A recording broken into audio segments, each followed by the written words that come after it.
Hello and welcome to the IdeaCast interview series, episode 13. My guest in this episode is Simone Anliker, and Simone is an author.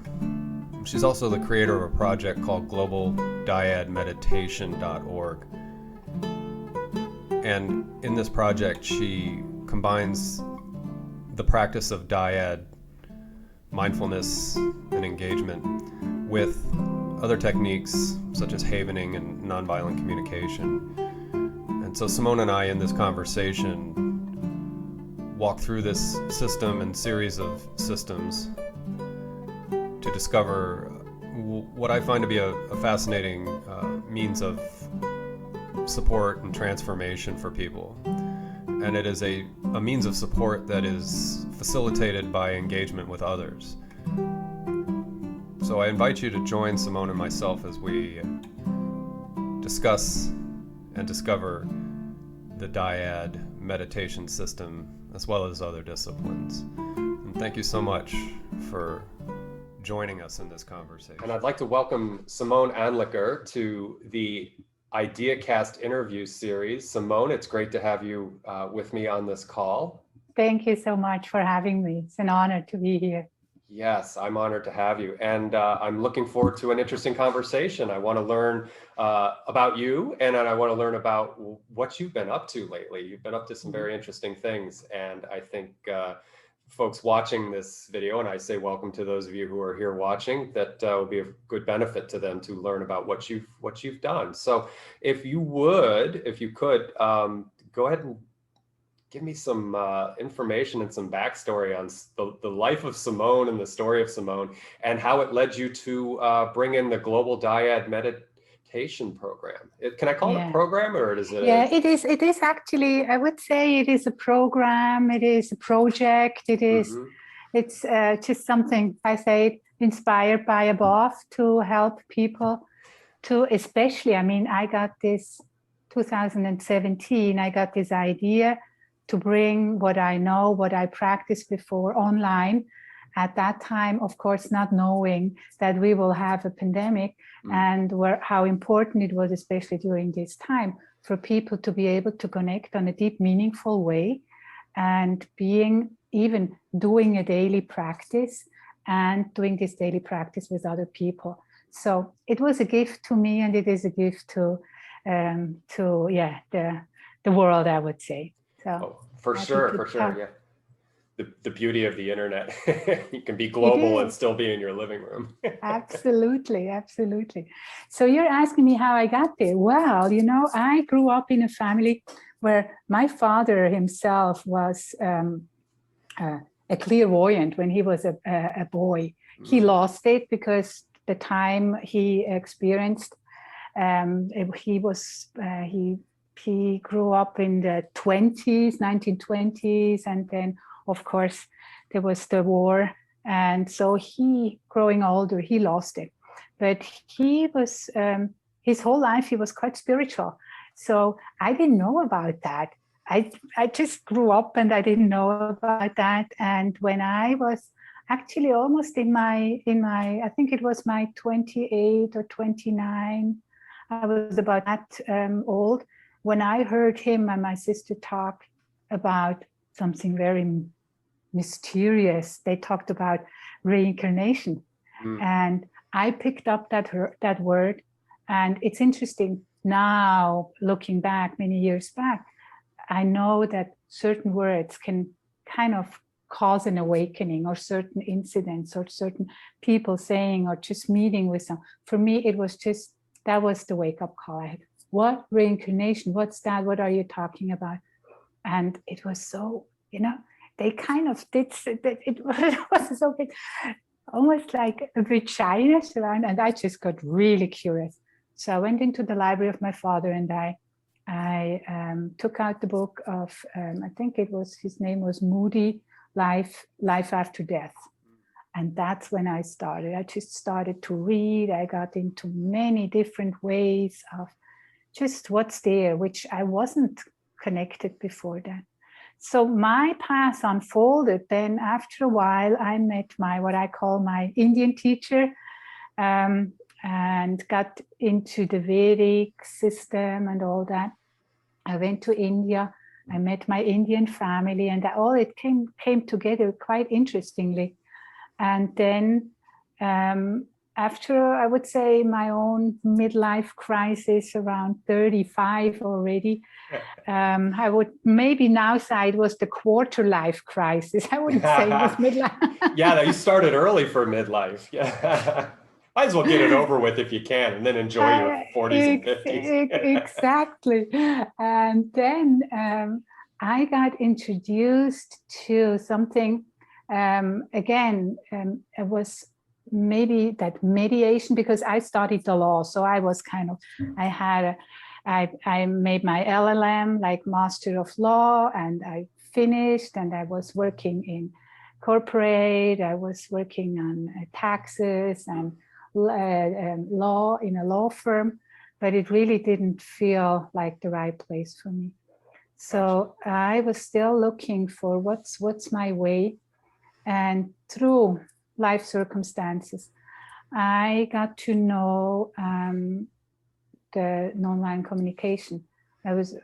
Someone gave me a book, and I was starting to read it, and I was hooked again, like the word reincarnation. I was hooked by the first sentence I read in Marshall Rosenberg's book on, I think it was nonviolent communication, something about enriching life. And he writes in the first sentence was that compassionate giving, or the joy and compassionate giving and receiving, is a natural quality of us human beings. I just knew, yes, that's true. So I started reading it, and without understanding it fully, I knew that's so important. And what I found, that here someone was giving me the how-to, because all the spiritual concepts, I've been in spiritual communities where I found there wasn't a lot of compassion. I found there was a lot of judgment, and it was like, that's how it has to be, and that's how you have to behave. And there wasn't really that open-heartedness, which I would say we all are looking for. So when I learned from Marshall Rosenberg, there is a way of connecting with myself and other people through the means of what he calls needs, which actually I call today soul qualities, and not so much listening to what is it that you say or how you behave, but much more, where do you come from? What are your so-called, what are your needs behind it? Why are you doing what you're doing? And letting go of judgments and that, which is quite hard, of course, and then also connecting this to a felt sense and a feeling sensation in your body, that helped me much more to connect with myself. So it was really a revelation. Wow, that really works. So I had actually, at the time, I was in a really difficult situation with my sister. We didn't talk. We had really to the sense that I wasn't even allowed to visit her, because we had just things going on. It was so painful. It was painful on both sides. And when I had a healing dialogue on the basis of nonviolent communication, where my coach was kind of being my sister, going into the role of my sister, and I could just express everything what was on my heart, if it's painful or not, and she just received it compassionately.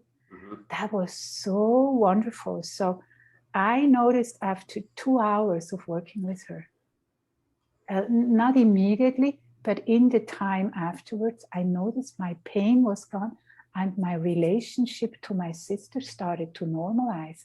So we got along well again. So I knew this stuff works. So I wanted to become a trainer. So I was just going on my journey. And on my journey, being a trainer for many years, and having done all this spiritual work I've done, I got into a relationship where I experienced myself being completely out of touch with all what I learned. It was like those moments where you just say, well, the wisdom, all this is gone when you are in triggered situations. And only then I realized the amount of trauma my body was still holding. So I wasn't aware of that. I thought, well, I've done all this work. I've kind of healed a great deal. But the Bessel van der Kolk says the body keeps the score. Huh? And once those moments of triggers are activated again, we know this now from the neuroscience, that when these receptors are still out, and then is the situation coming, and this hasn't been released, hasn't been healed, we're always being. So I realized, oh my gosh, I do have to do some trauma work. So I got into the trauma, became an ARM, neuroaffective relational model master practitioner, havening practitioner. And next to my, I would say, psychological way and healing, I went on a healing path, on my spiritual path. And in my training with Rosenberg and afterwards Robert Gonzalez, I learned the Dyad meditation. It's a beautiful way of, one practitioner said, Dyad is like a therapy without a therapist. And it's interesting because what happens in the Dyad, it's like two people sitting opposite from each other, one person asking a question, and then just being present. And being present with you means actually I'm not interacting, I'm not dialoguing, I'm not nodding or doing things, but just being there. Actually, it's really much that what Tolle talks about, just being in the now, being in the present without having to interact.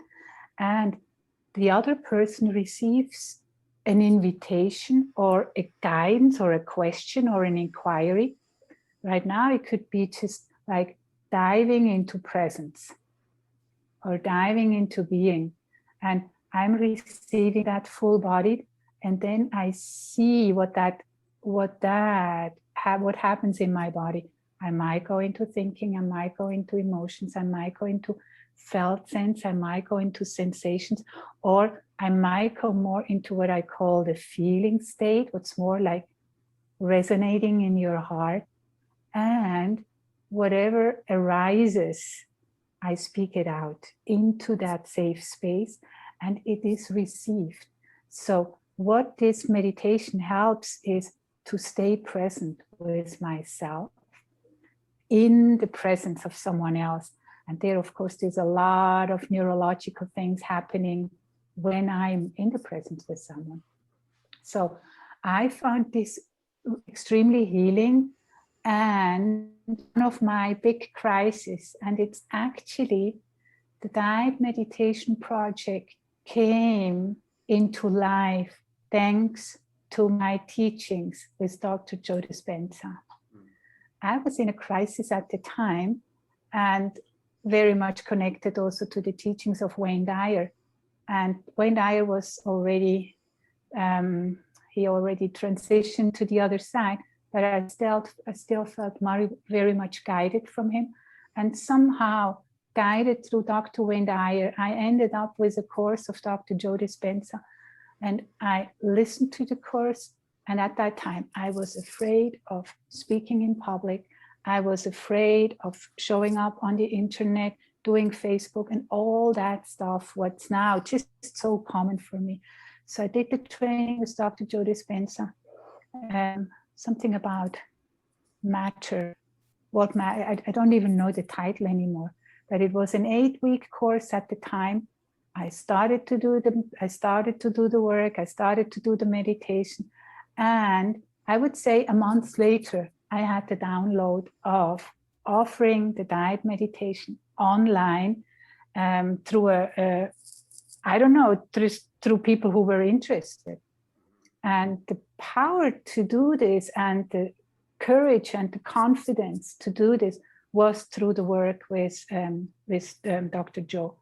So I go into that. I started one evening Sunday evening, the first couple of meetings, it was all for free. That was important. It's not when people can join without having to pay anything. It's just a service to whoever is interested.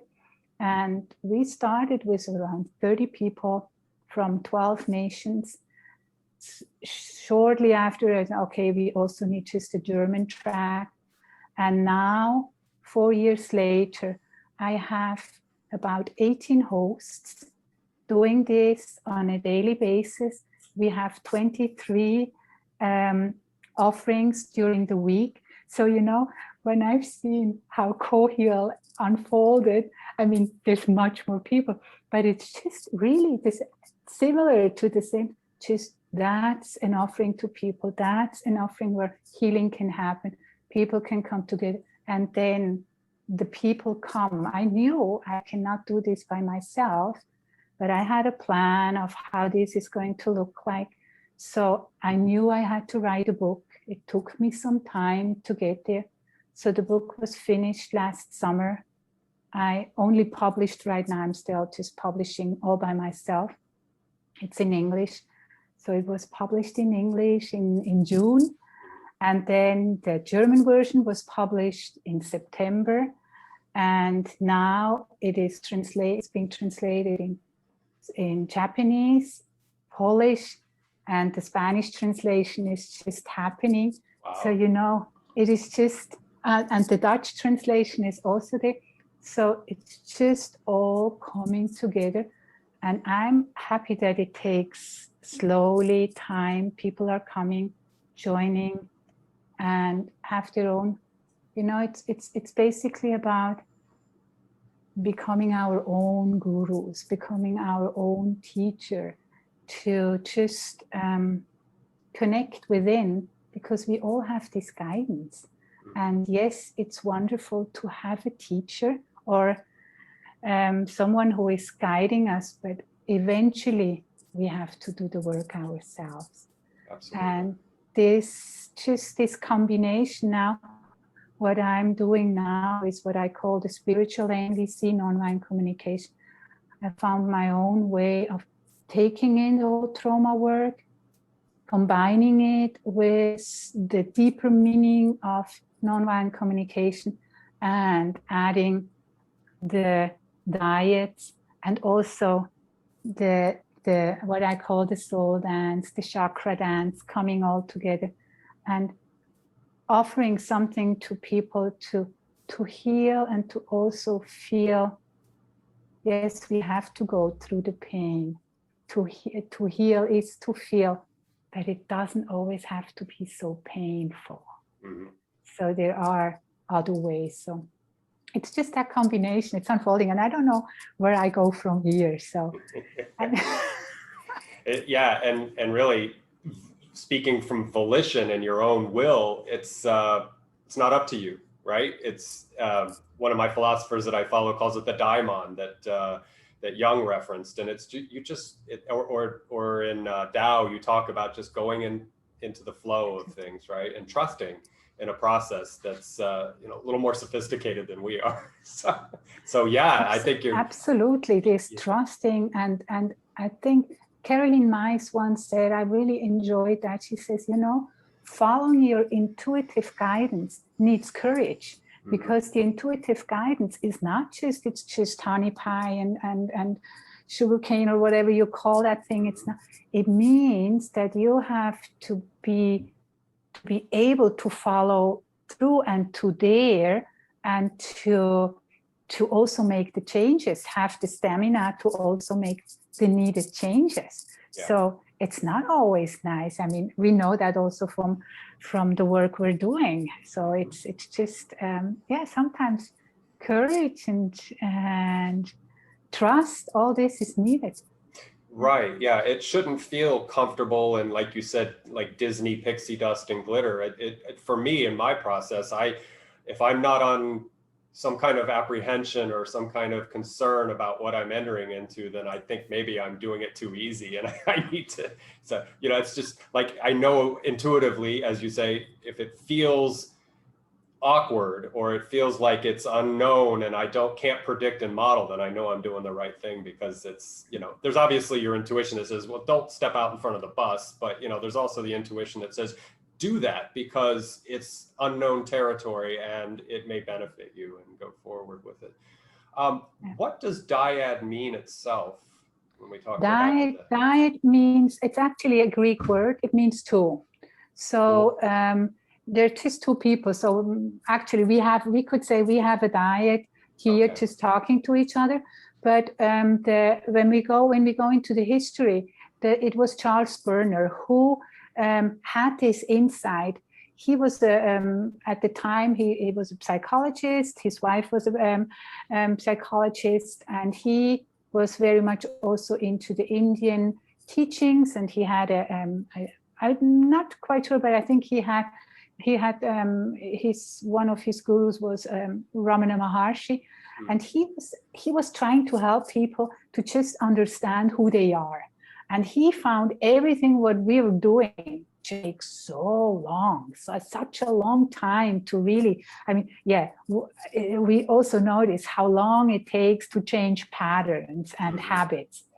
So he was just leisurely hanging out, and then like the thunderbolt, he had this insight. Why not taking his wife was already practicing with her clients this way of dialoguing. So people were sitting in dyads. So she had this way of dialoguing.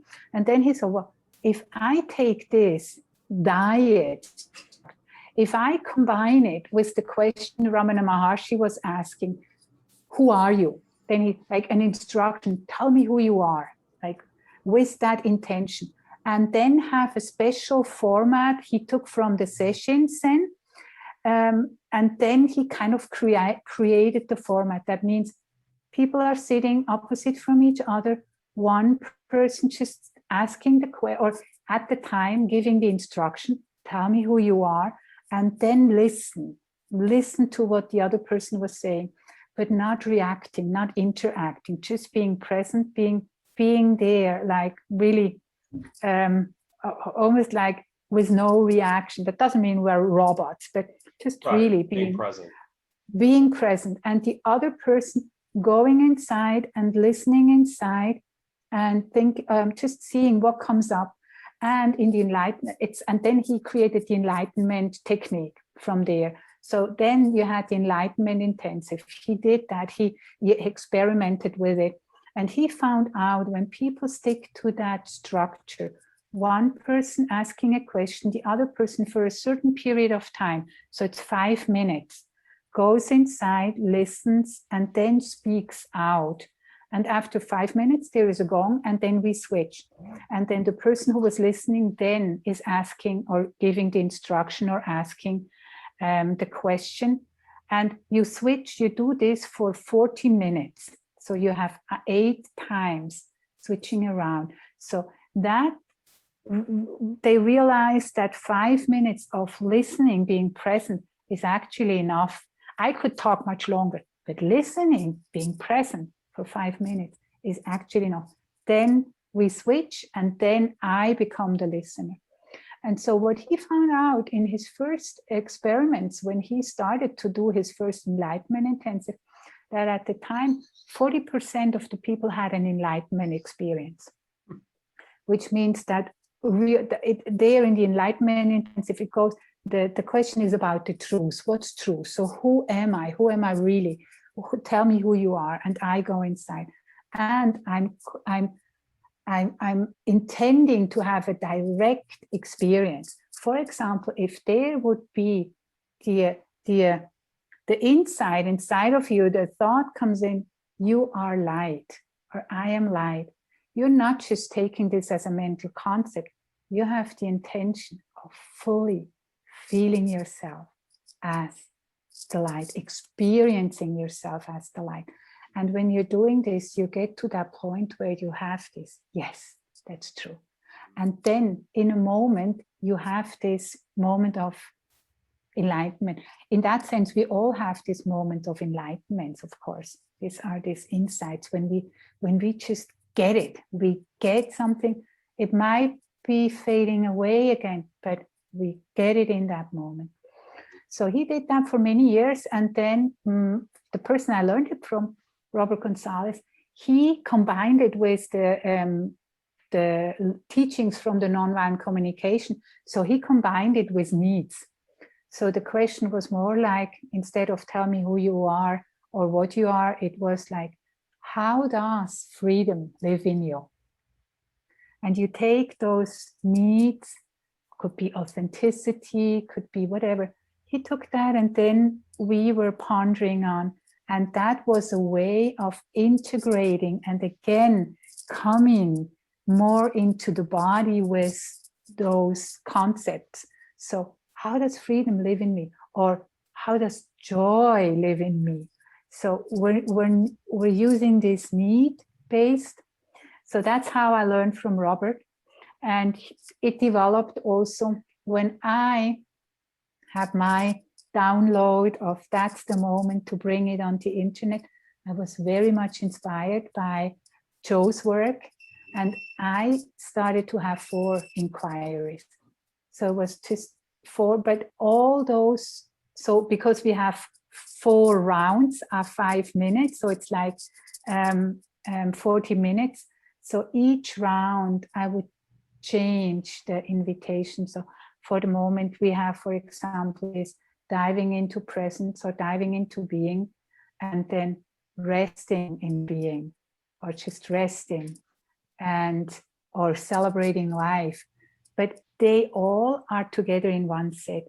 So we are helping each other, and that's the cool thing. That's what I have people now joining from A Course in Miracles, and they use the technique also for their daily practice, because there too, you read something and we are so much trained to just take this as, well, some smart guy said it, and of course, and now somehow I have to try to apply it and make it my own.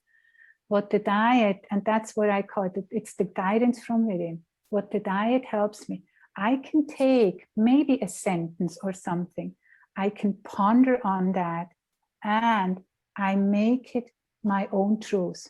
And I remember, I think I was in Santa Fe with Dr. Joe, and he said something about, we lost the art of contemplating. And I said, no.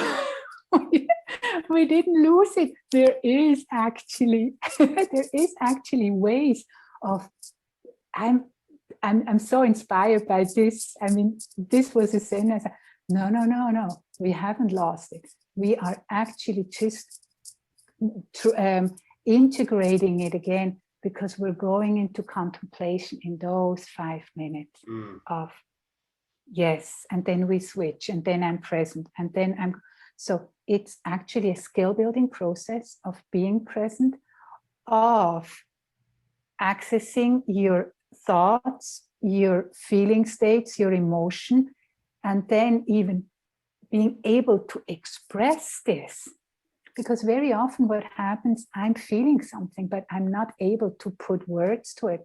So being able to express it, bring it into words and express it into a safe space, it's so cool, because people learn to not just tracking what's going on, but also giving voice. And in that context of doing it together, having some, it's also healing, because we have not learned to express normally what is most intimate to us, our connection with the divine. We're not talking about that. In a diet, I start to speak about what's really there inside of me. And I might not even know you. These are strangers coming together, might not even know you, and I'm expressing just what's there. So that's what I say, it's a skill building process, because it takes courage to do it.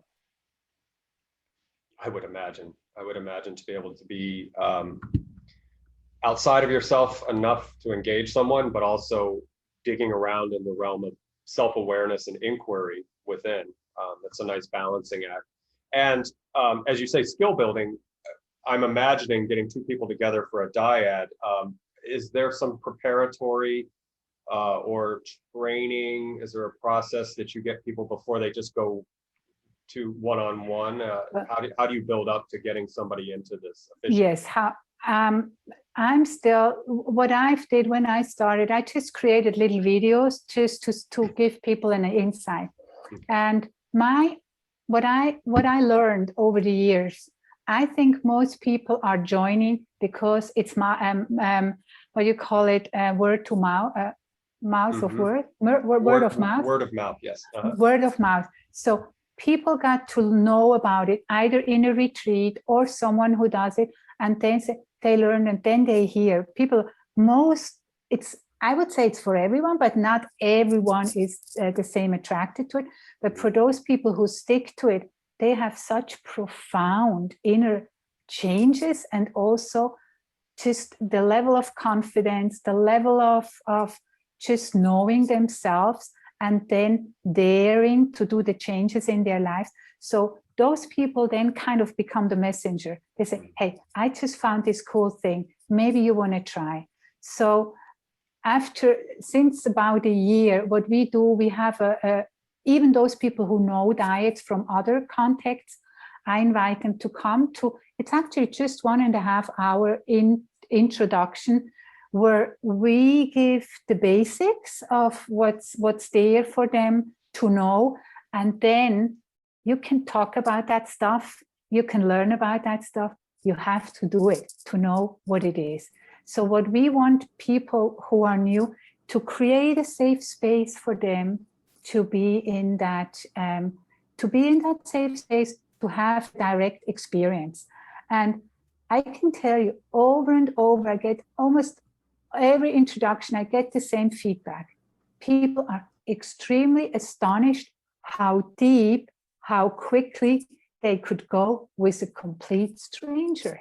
They didn't know that person before. So we're just giving them an introduction, and they do get the question they can work with. Then they have this experience, and then they are able to join the daily diets, which it's 3 to 4 diets a day. So almost everyone could find some. Right now it is in English and German, and Spanish will follow. And there are communities in Japan where they have regular diets, or as I said now, it's just slowly growing. But it's basically because people hear about it from person they trust, or once in a while someone is looking, heard about diets, is looking, and then they found us on the internet. They saw the little videos, and so they dare. These are the daring ones, and the ones who are curious, who think, oh, that sounds really intriguing, so I want to try it out. That's how people come. It does strike me that it would be a challenge for some people to just jump into something that seems, because when you're talking about getting with somebody you don't know, and then there's a level of intimacy that sort of needs to be cultivated on a rather short amount of time. So I think it's really great, because a lot of people find that, I would imagine, would find that to be a little off-putting and a little disconcerting. So we were talking about a minute ago, get out of your comfort zone, let the sort of higher order of intuitive thinking take over and get into that flow state a little bit. So what a great way to push yourself and to discover things about yourself that you may not have realized. Because I hear a lot of people say, well, I'm shy and I'm introverted, or I'm socially awkward, and I respect that, absolutely. I mean, there's levels of inhibition and disinhibition when it comes to those things, but what better way to cultivate it in what seems like a very safe environment? You're not putting yourself out too much, but also it's a great way, I think, to get initiated into exploring that side of yourself that you may have thought wasn't necessarily your strong point or your ability to. And what you're mentioning, it's so important. That's why we are so really, I would say, even strict. That's what we call the format. Mm-hmm. The format creates that safety container. And within that, I never talk about anything you are sharing with me. I'm not referring. That's part of the safe container. So what comes up in you is you, and I'm not referring. It's not a dialogue. So I want to keep everything within my zone, and you keep everything within you. So, and still we're together in this. So I say we're soul companions too. When I'm listening to you, it's kind of, I'm holding the container for you. So it's your stage. You can go within, and whatever is there is allowed to come up, but you are not referring to me. So whatever comes up in you, you are not connecting this with me being present here. No. So you're keeping it. So it's also a lot about self-responsibility, holding it inside of yourself. And I won't come back and say, well, as you just mentioned, that does something, this is just, so it's that safe container. This is my space, and you're here as a guest without interacting with me. And I'm in your space as a guest, being there as this witnessing presence without interacting. And that's that safe space. So I can just, within that, I can let go. And for people who are not used to that, it's even awkward of not going, kind of, that's what we normally do. We are in a conversation, so we do this very not. But react. So there, yes, react. And even when I do this, even I say something and you give me a smile, I feel kind of encouraged to go on. In that process, we don't want to do that, because I don't want to, it's not about the outer that impacts me and then I create a reaction, but it's my inner I want to access and come from there. So we are quite strict on the format, and this is something people really, we have to learn, because we're just not used. Can even be that someone might start to be in pain, or as I said, we can touch into deeper stuff that lies underneath, and it may be painful, it comes up. I don't have to save you. I don't have to give empathy to you. I'm there with my present, fully trusting in your capacity and capability to hold yourself within that. That's so healing. That's just, and so empowering also. And of course, it can come up that you get to a point that you notice, oh, wow, like for me, I knew, hey, wow, there's stuff here that needs to be addressed. So I better go and look for someone who can help me with that. But it comes from the inside, that then I look for support, but it's not your part as my partner to offer me support or to save me or to heal me. All that is not part of, it's a meditation process and not a psychological support or help process. So essentially, if you were talking to me in a dyad right now, I would be eyes and ears and present, and that's it. So no exchange, no signifiers from the face, anything like that. So that's interesting. And I was listening to a podcast the other day, and I've forgotten the author in the book, and I'm sorry I did, because it sounds like a really great book. I can probably find it. But she wrote a book on how to have difficult conversations. And you struck on something a few minutes ago that made me think of this, and that it's difficult for you as a person typically to have these kind of conversations with a partner, a sibling, a parent, somebody who's close to you in your orbit. And so to be able to get with somebody who in this day and age, you're quite a distance away from me, or face-to-face in person, but I don't know you terribly well, that she was saying that it's a lot easier to talk to somebody that you're not emotionally invested in, to let some of these things out that you're guarded with. So in other words, you can't go to your partner and start talking about this, that, and the other, because the partner's invested in you and there's a cyclical thing that goes on. So I like the fact that people who are ostensibly strangers can get together and have this intimate experience in a very short period of time, but intimate in the sense that it's very safe. Like you said, there's a container there and there are boundaries and there are adherences to means that protect, in a sense, or create the safe space. So that's really neat. That's really amazing. And of course, you know, even there's two parts of it. One is that, of course, as this is also a community, like it's coming after people come together and then you had the same partner and you get to know each other without knowing the background of someone. Sometimes you don't even know what this person is doing in their lives, but you know their inner life. So it's kind of really beautiful to know where they are. So that's one part of it, and the other part is also that I highly recommend, when I have my difficult time in my crisis with my former partner, when I realized we couldn't talk anymore and all my wisdom was gone, what we started to do is diets, because diets were the safe space, and we had just questions created for us. So we had the format, and we did actually just communicate to a certain level through the diet. So he could just express what's there for him in accordance to what's going on in our relationship, and I keeping the format, but I could then just also express. And of course, there are other ways of different processes when people do relate to each other, but still in this 5-minute listening, 5-minute being present to the other person. So that's also possible. We can adjust this way of diets.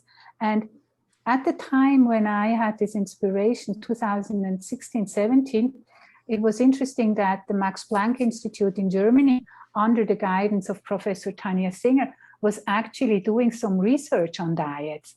So she had a huge program and had different meditation processes.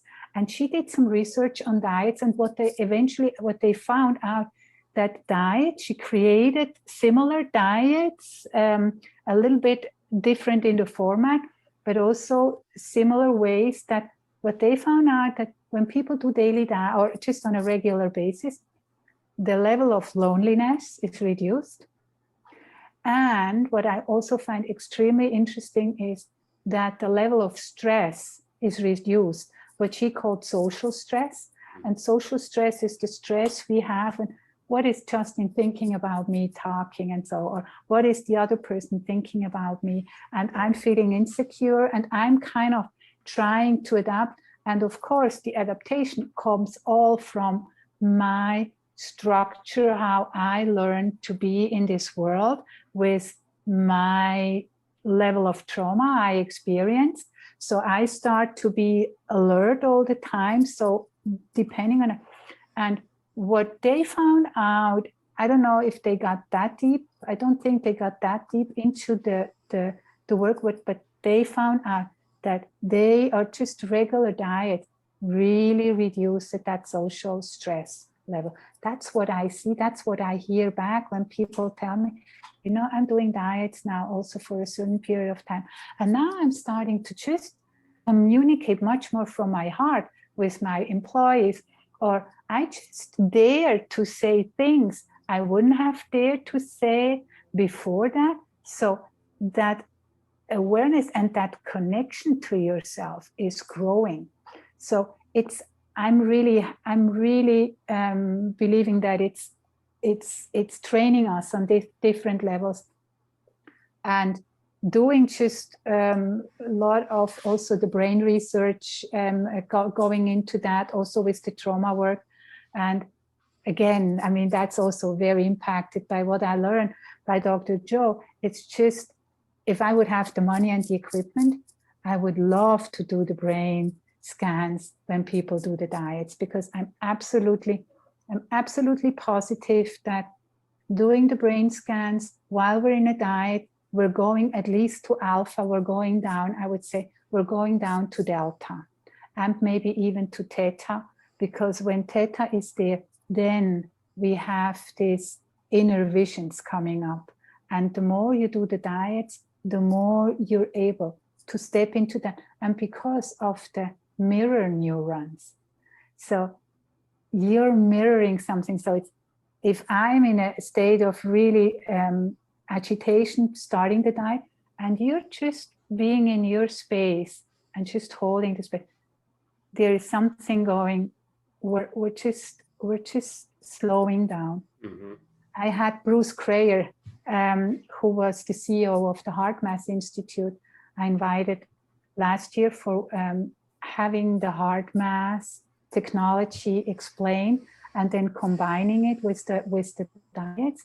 So just in exchanging and the way we then proceeded and invited people to really open up their hearts being in a diet, how the experience was much deeper and much more. People get to a much calmer place.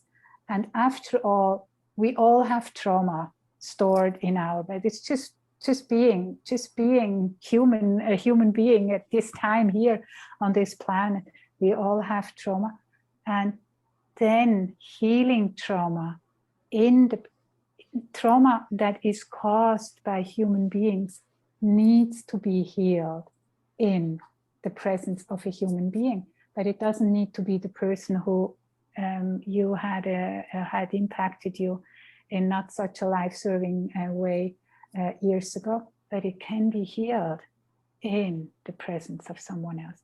So I think it's just the beginning of many other things, that here things come together, and it's just one additional way to help people to reconnect within themselves and to have a connection with someone else.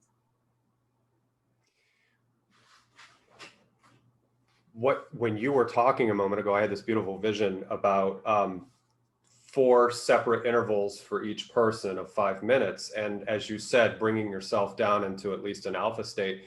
And I'm wondering, it would be neat to track an individual or a couple of individuals' sessions, with consent, of course, to see if there is an expedient means of getting into a lower state. Because what I was visioning and imagining a dyad is that it starts out, probably the first round is you're at a certain state and you're addressing things perhaps from a more and this is not judgmental, but like an egocentric, like a self-authoring perspective, like my story, my narrative. But as you're saying, when you get down into a lower brainwave state, that the dynamic of the conversation has to change radically. And I'm imagining doing that in a repetitious way in several dyads, maybe a couple dyads a week or whatever that is.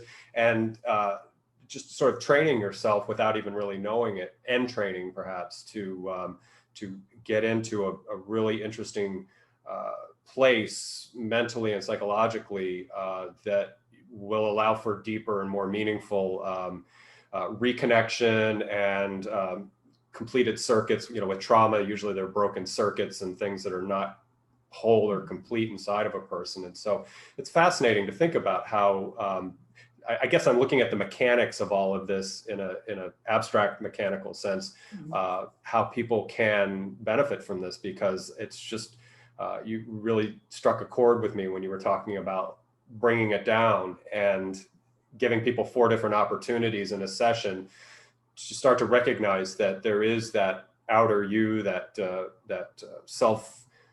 reflective you that's talking about your story, about your past. But then as you can come down more and more, I think there's you talk about the intuitive or subconscious layers that can sort of emerge and be less obfuscated. So anyway, I'm just rambling, but I think that's really fascinating how something like this can have a great efficacy by way of just what is essentially a very passive experience.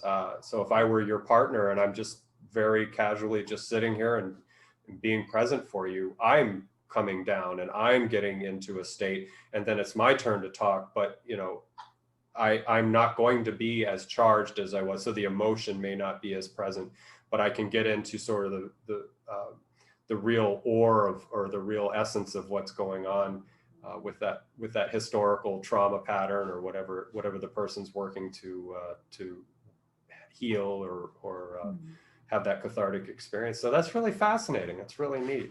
Because I mentioned to you before we started the conversation, recording the conversation, I looked at your website, and I did a little coarse grain, just sort of grasping what you were doing. But that's really fascinating. And you had mentioned the Max Planck. Is that what that doctor is doing? Is she really getting into finding sort of data points that can be had from these, and seeing how people are, how either neurologically or just in a perhaps a psychological sense, becoming more open and more receptive at the same time? What was she mining? The research program at the time was, she invited many different meditation study teachers. So they had just different ways. She also does a lot of research. It's Dr. Tanya Singer. She does a lot of research, or did a lot of research on empathy. Mm-hmm. So she is very much into that. So, and then also having these different ways of meditating. So the diets was just one part of a bigger program and bigger thing. And for me, of course, it was just interesting what was about the diets and the findings. So I don't know about the rest of the study. It was just, I knew it was a bigger program on, and there is definitely, if you look her up, she has still that, what's it called? I don't remember. It's something about You can send it to me. You can message it to me. That would be cool, because I would be interested. I'd like to see her work. What was her name again? Dr. Susan? Tanya. Tanya Singer. Tanya Singer. Okay, I'll look that up because I'm curious. All right. So what I would ask next is, what have you found typically what people are working with and addressing in these sessions? In other words, we talk about trauma, but are there things like esteem issues, or what's in the landscape here as far as what people seem to be reporting in terms of having either breakthroughs or again, cathartic experience? Is it mostly trauma, or is it other? No, I wouldn't say the trauma is just kind of, the trauma might come up, but it's not that, like, it's not the focus. The focus, actually it is the invitation or the questions that kind of set the focus, like where the attention goes, that's where the energy flows. So until now, most of the time, I just let myself, I was just inspired. I got the invitations or the questions. So I tuned in, and then I said, okay, I was not thinking about them. I kind of just got them. And it's always, I give them to the people as just suggestions. They, of course, can choose their own. And now after many, like 4 years now, we're doing this. They also get a sense of how, and people doing the diets get also a sense of, oh, maybe that's something I would like to ponder on, or that's something. So they might come up with their own set of questions. But basically, I would say the most of the people are just, we're working with a set of questions for 2 weeks. Of course, you could, like Enlightenment Intensive, they were working for 50 years now with 4 questions, basically. And but I like, my brain still likes changes, and just, so I had just this other inspiration. So we're working, and even though the theme of a set of questions might be the same, so it could be, for example, on being, or on stillness, or sometimes on daring, or sometimes, I love those questions when it's like stepping into the unknown, or relaxing into the void, or things like this. And instead of just taking that in mentally, you're contemplating on it. Okay. And then something comes up. So it's different. I got just 2 days ago or 3 days ago, there was a beautiful letter, email by someone who just said, I'm doing this now for quite some time. And she comes, I created in December, and I can talk about this. I added to the diets now intuitive writing, and I can talk about this a bit later. But she said, since she is doing this diet, and especially the intuitive writing, she found the power inside of herself to get herself out of a toxic relationship, to trust completely in herself, to know that she is not alone, and to dare to overcome that fear of loneliness. So the way she experiences herself now in life, after maybe doing 2 to 3 months of daily diet, she said she completely changed her inner. And I just take that as, wow, isn't that wonderful? Doesn't have anything to do with me. It has to do with her power. She finds access and the power to herself. So I think that's just, so people are just, whatever they are working on, very often I get the feedback of, wow, this set of questions was exactly what I needed right now. Because you are hearing the question being in your own inner world. You're taking it in, of course, in your personal way, but it's somehow speaking exactly to you. And the answers coming from there is that inner guidance you need to know right now in this moment of time. So in that sense, it's quite impersonal and very personal at the same time. What I got inspired, and it was December 24th, last December, I was sitting, and I've done some what I call intuitive writing for quite some time. I learned from Lee Harris, and you're asking the question, so what does my soul want me to know? And then you open up, and then you're just writing. So I had this inspiration of just using that technique right after a diet. And why after a diet? Because after the diet, we're in a different state of brain waves and of connectedness. Mm-hmm. And when and that's actually also how I wrote my book. I couldn't sit down and try to write mentally. Yeah. It didn't work. Right. I had to do the diet. I had to be in that space. And then I was kind of, what wants to come through? What wants to be on paper? What is needed out there? So what we're doing is, after the diet, we're asking, I give them also, like it could be on being, what does being want me to know? Or what does being want me to know today? And what we address by having, what would stillness want me to know? What does my higher self want me to know? I'm going out of the ego mind. Mm-hmm.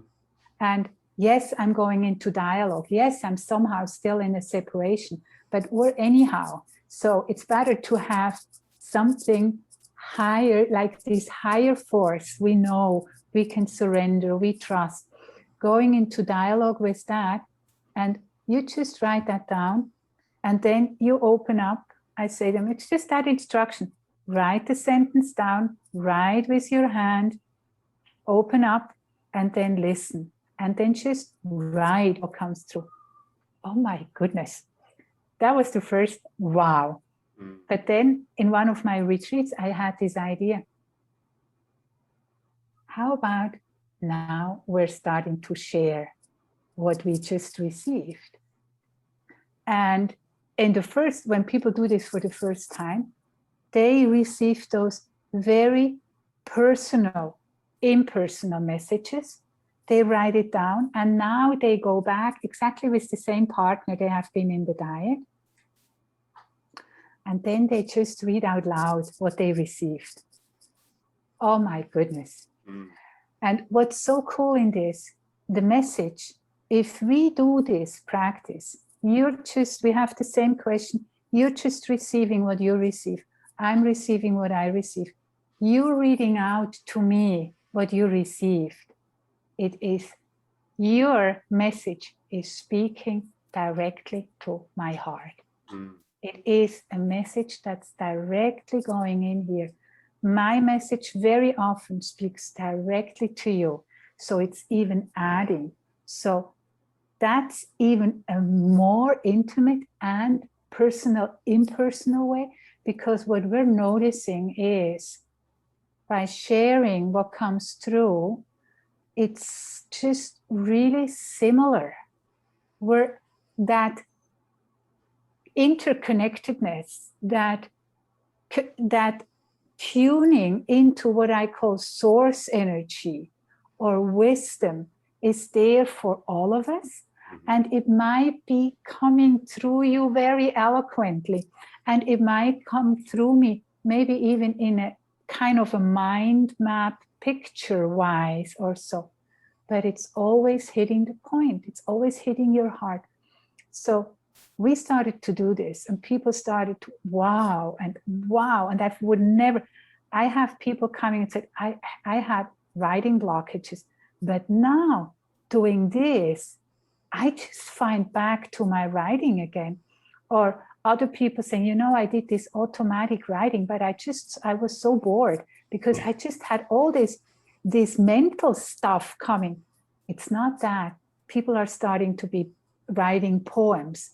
It's like, I called it the club of the reawakened poets. Oh, that's cute. That's So cute. it's just this, it's so fascinating, so nurturing. Now we have books, each one of us. I think that would be probably one of the next book I'd like to publish, just to take these beautiful writings and as they are, just have them in a book and publish it. That's why we created the blog. So if you want to see what people receive, just go on the blog, on the globaldiet.org. Just you see that the messages coming through are just so, it's like in this time we're at, it's just something like very often we get, don't worry, all is well. We're just on the right track. Everything is in perfect order. Just be, relax, breathe. I mean, it's common, but receiving it, reading it out loud, hearing it, and just what's created in those moments is like this retreat feeling, or this meditation feeling, but it's stronger because we're doing it together. And I've been at so many co-heal sessions and healing sessions. There is magic happening there because what's coming through is not us in our ego mind thing, but we're able to step aside and have this force, this true being coming through, and it's just there to help, to be there of help, to be there of console, to nurture, to make you feel good and in a space. And when you come out, how do I use this in my daily life? There's no decision, big or small decision, like that's important to me. I'm taking before I do a writing. I'm going in, asking, what is and I'm just waiting, I get it. And when I follow up, it's following my intuitive guidance. And I've never gone wrong, or I've never been led astray by listening to that. So isn't that cool? I mean, it's all there. It's just, we have to get to know it. We have to get to practice it, open our hearts to it. And think and feel ourselves into different reality. And that's what's happening here. It's just another approach. Right. That's a great approach for sure. And you're right. It's, what we would call our intellect, or the sort of the ego presence, which is very essential in our lives, but it's a governing agent. And so if you can bypass that governing agent, that's when the intuitive aspect of our mentation really gets to flourish. And that's, as you said, in writing a book, that's essential. You can't have your intellect write a book unless you're doing a technical journal on engineering or science or something like that. And that's good. That's a whole nother thing. I'm putting together a book right now, and when I write, I put on my headphones and I have this one track. It's like space music. It's just this mindless drone. And so and I have ADD, so it gives my ADD something I turn that over to that, and it listens to that. And then I just, boom, I can write out, maybe 1,500 words or 2,000 words in an hour and a half, and just feel really good. But I didn't think about it. It was a different type of thinking going on there. So I totally appreciate and admire what you said, because in my own pursuits, that's been beneficial to me too. And I'm curious, Justin, I think even as you do this, when you rewrite those pages, reread, not rewrite, when you read those pages again, aren't they always fresh? Aren't they always touching? Isn't it always that, wow, that came through me? Isn't that wonderful? Because yes, it came through you. It was not you trying to put words together or something. And it's always beautiful. There's always beauty in it. There's always truth in it. So you can reread, you can go back, especially when you're not so good. Sometimes the channel is closed, you're not in that, but you can go there, you can read it again. And the vibration, Matt Kahn says that the way he transmits is by just connecting, and it's the vibration of his sound and the words. And I think in those moments when we're writing, we're picking up on that vibration. That's a higher vibration. That's also happening when we're in a diet. It's a higher vibration. And that's why we're feeling more uplifted after 40 minutes of diet, or after doing a reading or a writing or a listening, because we're in a complete different state of being. Yeah. And I think an analogy or a synonymous term for that is being in a flow state, just really letting go and just flowing. And I know that word's been used a lot, but I totally buy into that, because again, writing or in either dialogue or the dyad, you're just in this flow state. You get into this flow with people or yourself, and that's wonderful. Yeah, great. Absolutely wonderful. So I want to make sure people are able to find you and have access. I will have everything for you down below in the description field of this video. Are there other things that you would like to share with the viewers to bring them to you, and to give them some idea of, I don't know, not to say what they're getting into, but just to prep them to well, know. If someone is intrigued by just what I was sharing about the diets, there are a couple of, and I'm just in the process of creating some new YouTube videos. There is it is explained. There is they can have an idea of how a diet goes. Otherwise, there's a lot of information on the globaldietmeditation.org website, also like frequent asked questions. If someone wants to just join and just sign up to the website, and then you get an invitation letter, there will be every second Monday of the month, we're doing an intro. This is all for free. The whole thing is on donation basis. If someone thinks, oh yes, that's really dear to me, they're welcome to join and just to give something in return if they like to. If not, it's okay too. So it is really that's service to humanity. We're just here to do that, to support what wants to come through. Then there is my private website, SimoneAnliker.com, and there is also you find also the book there. You find the trainings. You find if you want to book a session, either the healing, we didn't even talk about the healing, which is just another wonderful way of taking in the body into healing traumatic experiences, and or the arm. So they can just contact me, and or if someone really thinks, oh wow, I want to know more, the book is available on Amazon. If people don't like to buy on Amazon, they can order it through the website. There's other ways, so they can get hold of it. Right now is in English and German, and soon it will be Polish and the other ones I was just that's exciting. I'm so happy for you. I'm happy for you. Yeah. But let's talk about the healing, because we're not in a hurry to leave. So if you want to talk about that too before we adjourn.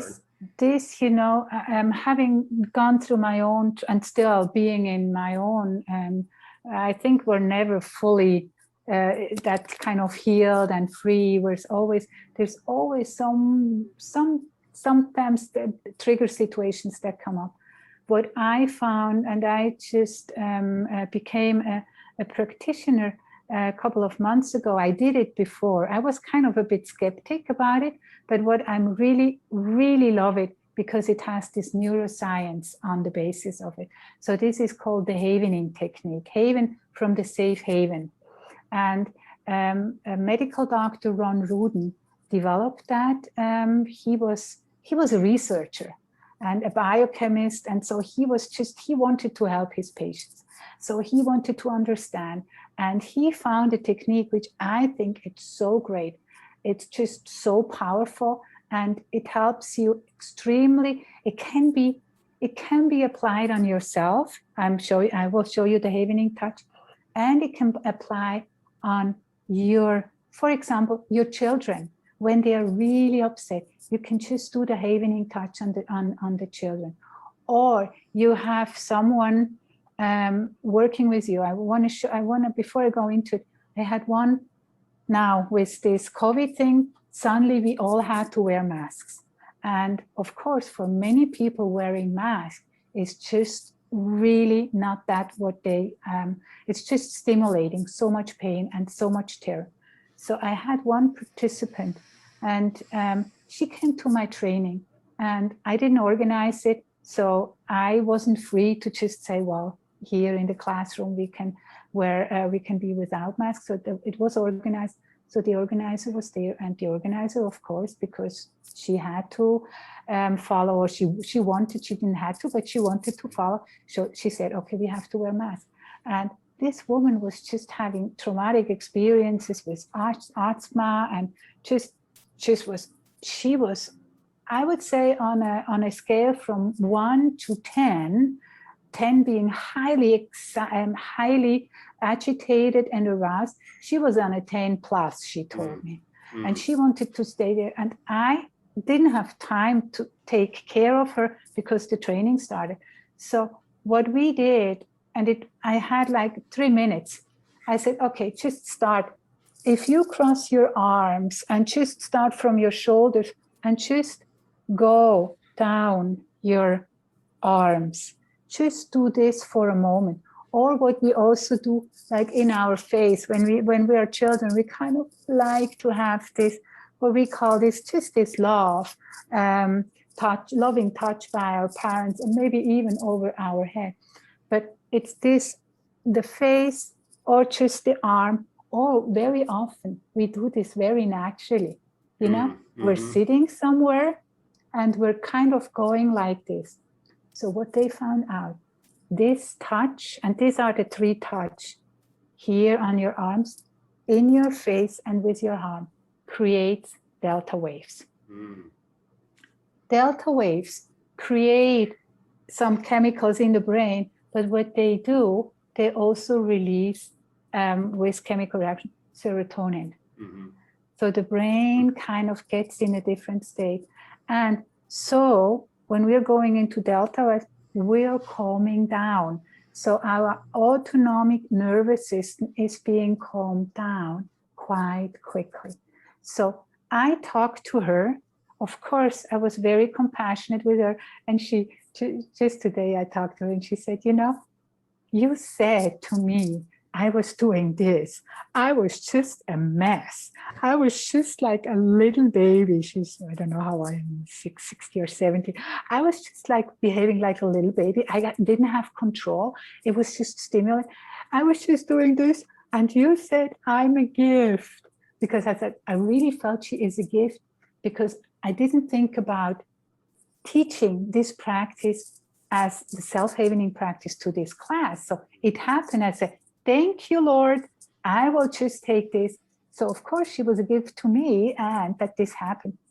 Within 3 minutes, Justin, she was able to put on her mask, sit in the classroom the whole day with her mask on, and then take it off. And of course, we didn't get to the cause of it, but she, in the sense of stabilizing, for just calming down the nervous system, to make her able or help her to be able to do what she intended to do, and not being hijacked by her just fear, fight, and flight responses, survival responses, and then not being able to what she does. So this havening is, I can go into the whole neuro, like what's happening there, but it actually works. And it works because we're just taking this it's a psychosensory approach of de-traumatizing the brain. And what happens is very often we have events in our lives that have this impact. And now I'm going a little bit into the science. We have these neurons and these receptors driving out. And when the whole process of coming to an end with the fight-flight response, that's not happening. That gets stuck. And they're called AMPA receptors. They are sticking out and it almost like cemented. So your whole life, they are out. And whenever Amy, amygdala, is sensing danger, even connected or not connected, but something similar, because she has to keep us safe. So whenever she is sensing danger, we have a reaction. So we're triggered. We have a response, and this response is much stronger than our frontal cortex. I mean, it's pretty much similar to what Dr. Joe is teaching us with this feeling thought and the training. Think bigger than you feel. Yes, it needs training. So what the havening does, what the touch does, going back and haven the event when it started, that through that serotonin and that delta waves, this cemented, there's some chemicals that can kind of dissolve, and these receptors kind of can go back. And now you have a neuron that's kind of like before. You still have your event, but you don't have the emotional reaction to the event anymore. So things like phobias are healed by that. People can suddenly go on escalators again, because the event is not connected with your emotional response. So this havening is so powerful. And for me, it's the right time when something new comes on, how powerful it is to help ourselves to just, and our clients to just calm down in those moments. You wake up, you're having anxiety, something comes, you can just self-haven yourself. There's with distraction, you're going into different places. You give new informations to your brain, and in time, it's just releasing the whole thing. And then you're free to look at an event, to look at something that happens in your past, but you're not having that bodily reaction to the whole emotional reactions anymore. So wow, what a gift. Mm. And it's just so just combining this, yes, just combining this technique, or combining, yes, leave it clear and plain in its way, but having additional tools. I don't want to say combining, but having additional tools to approach different moments and pain in your life. To, hey, we're here. One of the messages came through. What we're created here, that wasn't in the plan. That's kind of what we created here. So it was never meant to be that painful. It was meant to be here. We're meant to be also, basically also to enjoy and to live a life in harmony and a life in trust and in supporting each other. That's our true nature, and not what's going on in parts of this world. So if that helps people to calm down, to self-regulate, wow, what a relief. I mean, I see it myself. It sounds like good medicine for our times. Yes. For sure.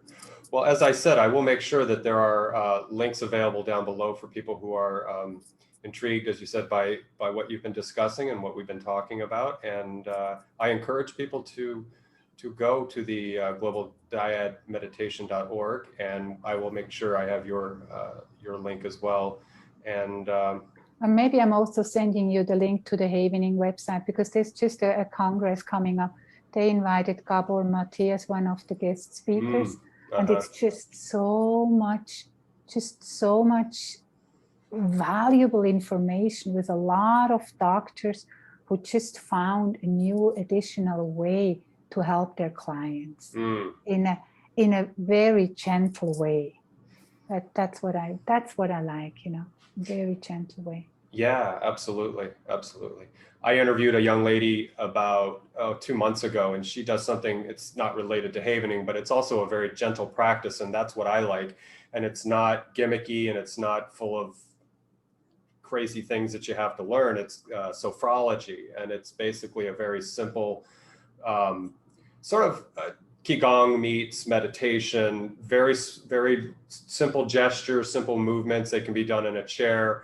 But it's similar. It's reminding me a bit of havening, in just a sense that it captures your attention, and it brings you to a present moment situation where you can de-escalate, and you can deal with stress and so forth. So it's not as it doesn't work perhaps with acute situations the way havening might, but it's just a beautiful practice that, again, people maybe who are a little older or not necessarily as I couldn't do Qigong very well, or Tai Chi, not terribly coordinated. So this is perfect for me. But anyway, sophrology reminds me of that a little bit too, where it's just a very gentle process, something that you can pursue and not get burned out with, like some of the more like yoga or anything like that might be a little off-putting for some people. So, but yeah, I just like, we have so many wonderful processes here, and there everyone can find her or his way of just helping to have more ease in life, and to have just more growing more into how I believe how we're really meant to be, this joyful, beautiful light beings, being here, supporting each other, and having I really believe that. I just not think that this is just some utopia I want to live it. No, I really deeply believe that it's possible. Well, I think history indicates that we're on an evolutionary path, both biologically and socially. And so we'd have the choice every day to wake up, it's difficult, but to be that better species, and to sort of transcend our sort of primate selves or our hominin selves, and move forward into something that my modest goal for humanity is that we can suffer less, much less, because a lot of our suffering is self-induced. It's brought on by behavior and by injury. It's not that we do it intentionally. It's a default process, and it's bound up in our DNA. It's bound up in our family history. I've talked to another traumatologist who talks about constellation work and seeing family patterns and histories and trauma. I mean, the cards are stacked for people. And so, but what, that doesn't intimidate me at all. And that's why I do the work that I do, is I want to reach out to people in the way that I can, that works with me, to help mitigate and reduce and dial down the amount of suffering and stress and anxiety and so forth. Because I see, like you, I see a future where I don't think I don't go quite the full Buddha. I don't think we'll ever escape suffering, because tree limbs are still going to fall on our heads and tornadoes are still going to rip up our houses. But barring Mother Nature and acts of fury from her, we have the potential to live in a much kinder, much more empathetic and gentler world. And that's where I go in my imagination, and just say, what can we do? And so I have full faith that we can do it. I like to think we're in a bottleneck right now. Technology kind of hit us really hard. You can't take a species like ourselves and give us all of this power and all of this immediacy of information without there being a duality complex there, without there being some things that have to be worked out. I think we're just in that phase right now. Plus, we also have to have a little more respect about, we aren't here to conquer nature. We're here to coexist and be more in alignment with, like every other animal on this planet. You just have your niche, you have your space, and where is our space? And we can be a thriving species, but not to the expense of our atmosphere or our food or our water security and things like that. So I'm positive and I'm optimistic with you on that. I think we deserve better, and we will strive for better for ourselves. And I think listening to you just comes to me. I just had recently, right now I'm in Mexico, and I had a ceremony 2 nights ago, and what came to me, and it came to several people, was just the ongoing wars here. And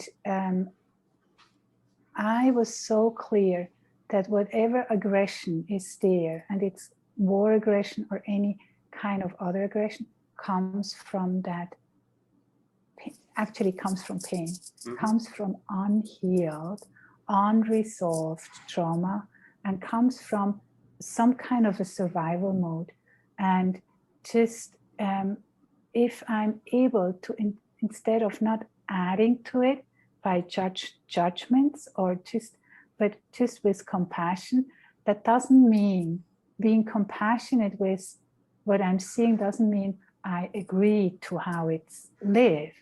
I have full understanding. I would never appreciate what is, but I still can have compassion towards it.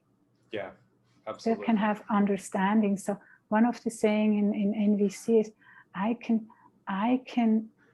understand, but I don't have to agree with it. I can love it, but I don't have to like it. Something like this is, but this, I don't have to agree. When I understand, when I'm compassionately understand, I'm still not agreeing the way you or I or whoever does things. I might even with myself, but I can be compassionate around it. Yeah, absolutely.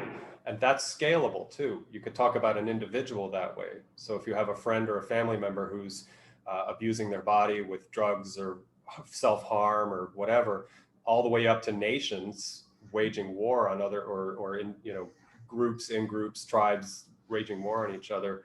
Like you said, you can't judge it, and you have to give it a certain space, because that at the essence of it are human beings, like you said, who are traumatized, who are even the people who finance this kind of thing, and the weapons make, it's all built into this system of desensitization to death and violence, and desensitization to humility and compassion. So it's a matter of I think it's a matter of enough people, I don't like the word awakening, but in this sense, but just being present and being aware, and just saying that there are other ways to do things, and we can make money in other ways, and we can resolve things without having to kill a lot of people, or any way you look at it, I think there is a way to be compassionate about it and non-judgmental, and any of the people who have ever made the greatest change in our history, like Gandhi and King, Martin Luther King, they did it nonviolently. They did it without confrontation. They were a pain in people's butts, but they did it, right?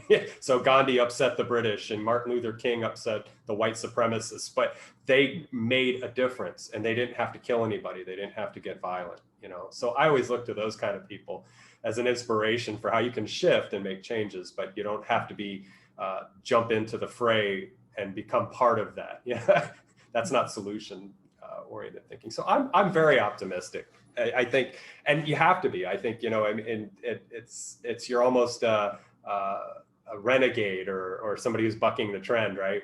Because you look out at the, you know, the common conversation and people talking or looking at the media and the news, and it's like you think it's all crazy and disaster, but you know, it's just. You know, I think that's my learning from this whole what I call crazy time right now we're in.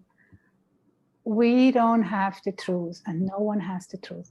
And my learning is there are just millions of opinions, but can we still, apart from all this not knowing, all these opinions, can we still be together on a decent human way of respecting each other? Can I still try? And this is so interesting. Can I still trust you as being just my fellow human being here, even though you might have a completely different opinion? It's just an opinion. It's not the truth. And people, that's my learning from it. I myself, when I get caught in it, I take what I believe as the truth, and I don't know, and no one really knows. Right. People think they know, and can we still, apart from that, even when you're suddenly, even my closest friend are suddenly against or pro, can I still be friends with them apart from what they believe? It's true. And it's so, I mean, then it goes so down again to tribal understanding and fear. Can I stay with myself and be truthful to what I believe is true for me? Yeah, absolutely. I think the word truth has to have a very flexible nature, because people who talk about epistemology and knowledge, when they talk about truth, it's very problematic. It's subject to infinite regress or axiomatic parroting. You know, when you take truth apart, there's no such thing as truth, but a person has to have maybe some inventory of personal truths, which are just beliefs. And so again, you know, truth dissolves pretty quickly. And so I agree with you, you know, so seeking an ultimate truth is chasing smoke. And so you just maybe work with and that's the book I'm writing right now, is actually, it's a skeptical inquiry of the self. It's a self-examination, and it's soup to nuts. It's from spirituality to what we're talking about right now, like adherence to belief. What is your identity? What are your beliefs? What are your truths? And so it's a book about asking questions like that. And I think if people can take that to heart, then they'll realize that, much like, again, like the Tao or the Wu Wei or letting go of your rigid grip on things, that if you can flex and just be really fluid and adaptable, like you just said, and it makes life a lot less, the potential for suffering goes down quite a bit, because that's one of the things I think we do to make ourselves suffer, is we become so attached to what we call a truth or what we would call an in-group social contract, like our little pod of people over here, we believe in this and we're united together, and you know, there's those other people. And so so that's the book that I'm writing, is asking people to do personal inquiry into all of these things. So it's almost heretical in a sense, because everybody right now, I think, is deeply focused on conviction and belief, and you know, you're on our team or you're on their team and that kind of thing. And it's like, well, that has its place, but at the same time, for an individual, if you can really let go, and this goes into Buddhism, and this goes into the Wu Wei, into the Advaita Vedanta, you know, it's a sort of gentle skepticism and inquiry, that's all skepticism is. It's just asking questions. You know, what do I know? What can I know? What are my limits? What are the limits for what I can know? And all these kind of practical questions that I think we don't ask ourselves anymore. And so we'll see. People may what comes up for me when I listen to you is it's that I have this deep belief and understanding whatever, you know, I think I see that by myself too, but whatever I'm reading or writing or all whatever kinds of rules I want other people to follow up. It's actually, if I just stay and take the rules and just apply them for myself, it's just in that self-responsibility of not, yes, we have, and that's also when I have guidelines or something, if I'm taking the guidelines, and it's kind of a radical approach, if I take the guidelines and it's not, I don't want you to be different or you to do things like this, but I take these guidelines and I want to stick to the guidelines. So they're actually for myself. So I like that, yes, that self-inquiry. It's for me, I follow this because it's true for me, and it doesn't have to be true for the rest of the world, but it's true for me. I have a sense, I kind of believe that we talked about Gandhi, we talked about Martin Luther King. I think those people who really made a difference because they were living their walk, they walked their talk. It's kind of, it was true for them. At least I believe that. And I noticed that I'm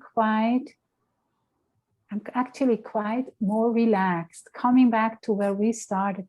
Being in the diet, I might be triggered, but if I, for myself, stick to what I like us both to stick to, it has an impact on you without me imposing my rules on you. Yeah. Because you notice that I'm coming from my truths, which is my truths, but I'm living it and I'm not imposing it on you. So it's quite a freeing, but I know it's a radical way of looking at things. It really is. It defies our normative social structure right now and our cultural agreements that we have. You know, we at once talk about a fierce sense of individualism and that Western can do it, succeed, alpha kind of person. And then at the same time, we get into these very collective groupthink scenarios where we subscribe to what that group is saying that makes us feel better. It gives us meaning, and that sense of meaning has to be cultivated in a more healthy way. And just, I'm not saying that as an absolute or a declarative statement, but it's just something to think about, that what is your meaning making that you do for yourself? And does it belong to that group? And should it be part of that group? And it could be a really nice group. But I mean, again, you have to ask yourself that question: where is my meaning making come from? What gives me meaning to my life? And some people find meaning in group, in religion or culture and ethnic identity, and that's fine as long as it's healthy and it's pro-social, and you know, there's no impinging on other people's, like you said, you know, you don't foist it on somebody else. If you can do that, that's great, but it's a tricky walk. We have to, like I said earlier about technology, it's like it's been thrust on us in the last 30 years and we're just like, you know, taken aback. So we have to sort of integrate that in, and if we can without hurting ourselves, then I think it'll be very beneficial, like what we're doing right now. This is being brought to us by technology. So I recently discovered my new hero this month is Marguerite Poiret, and she was a Low Country French mystic, Christian mystic, and she was burned at the stake in 1310. And she wrote a book called The Mirror of Simple Souls, and I'm going to buy it because they say it's very difficult to read, but one of the takeaways for her is she was a true heretic because she questioned the church, and she basically said that the hierarchical bureaucratic nature of the church was all hooey, and but she said something very beautiful about allowing your soul to be annihilated by God. So this is a 14th century Christian mystic talking, but I look at that as just surrendering, and again, going with the intuition and getting out of your own way and getting out of the way of the intellect and the ego, which is necessary, but it's not your creative part of who you are. It's the manager that runs, your day-to-day operations, your systems operations. But she talks about just, it's a surrendering process, and you just, let God consume you, basically, is what she was saying. Annihilate your soul. I mean, you can't, and she says soul more in the reference of the being, this personal agency, not some, your spirit or whatever like that. I just love that. I thought that was so beautiful. So she's my new hero right now. And of course, anybody that gets burned at the stake, because they said she calmly walked to her stake. She never recanted. She didn't give them any satisfaction. She's just like, to hell with you. I'll burn for what I believe in. So I always admire that. She seemed to be really deeply connected. Yeah, there was a couple. There was what was it? Meister Eckhart was influenced by her. I've always loved. Oh gosh, now I'm going to forget. Hildegard von Bingen. Mm-hmm. Oh yeah, beautiful. And there were a couple other women. There was a Dutch Low Country woman, same thing as Marguerite Porete. Just a beautiful. You could tell they've been touched. Like we were just saying about Martin Luther King and Gandhi walking their walk. These women found their truth, and God bless them for doing that in the 14th century as a woman. No wonder they got burned, because that's a little too much, right? So we look for those inspirational people and take away what you can. Well, Simone, this has been a beautiful conversation, and I thank you so much for sharing thoughts and ideas with me. I think this was a great thank you very much. It was just also just having you listening and just being able to talk about what's really dear to me, and whoever is being touched or reached. I'm just trusting, and I'm just really thank you for the opportunity. Of course, absolutely. And it is essential, because sometimes people ask me about what I do, and I talk for about 5 minutes, and then I walk away and I think, wow, that sounds interesting, right? That's interesting what you're doing. And people will be nice and polite and go, okay, yeah, okay. And I don't know whether they're, how sincere they are, that maybe they're just like being nice to me, but at least myself, I talk about my project and I'm like, I feel good about it, for a few minutes. So, so I'm glad we were able to have that dialogue, and you were able to share, because I know you're sharing with, that's what I love about YouTube. You're sharing with potentially the globe with, I don't know how many people watch YouTube, but there's, a lot of eyes and ears that could possibly receive this. And this little video is going to have a life of its own, and it's going to go out and find its place, and it's where it should be. So that's going to be really nice. So. Great.